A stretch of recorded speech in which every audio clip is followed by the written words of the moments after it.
नेरळ शिवजयंती उत्सव समिती आयोजित शिवजन्मोत्सव 2019 शनिवार दिनांक 23 मार्च 2019 रोजी छत्रपती शिवाजी महाराजांची भव्य दिव्य मिरवणूक आणि रविवार दिनांक 24 मार्च 2019 रोजी सायंकाळी 7 वाजता छत्रपती शिवाजी मैदान नेरळ येथे छत्रपती शिवरायांच्या जीवनावर आधारित भव्य दिव्य महानाट्य शिवसह्याद्री शिवजयंती उत्सवात मोठ्या संख्येने सहभागी व्हा। सातारा लोकसभा मतदारसंघात जोरदार राजकीय हालचाली वाढू लागल्यात। उदयनराजेंच्या विरोधात युतीचा उमेदवार निश्चित झालाय। शिवसेनेकडून माथाडी कामगार नेते नरेंद्र पाटील हे उदयनराजे यांच्या विरोधात निवडणूक लढवणार आहेत। 2014च्या लोकसभा निवडणुकीत शिवसेना भाजप यांची युती होती।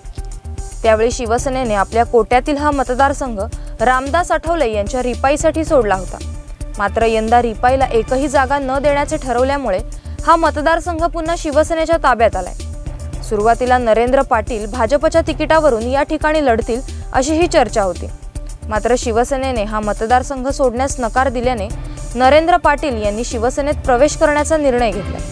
ते कोल्हापुरात 24 मार्चला होणाऱ्या युतीच्या मेळाव्यात शिवसेनेत प्रवेश करणार आहेत। माथाडी कामगार संघटनेच्या माध्यमातून निर्माण झालेला जनसंपर्क आणि शिवसेना भाजप युतीची ताकद यामुळे नरेंद्र पाटील उदयनराजेंसमोर आव्हान निर्माण करू शकतात। त्यामुळे उदयनराजे यांना यावेळी निवडणूक सोपी राहिलेली नाही।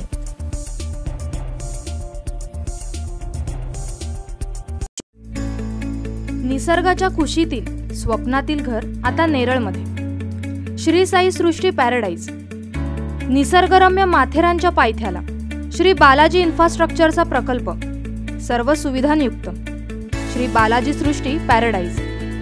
संपर्क अरुण तांबोळी 88 88 91 22 22।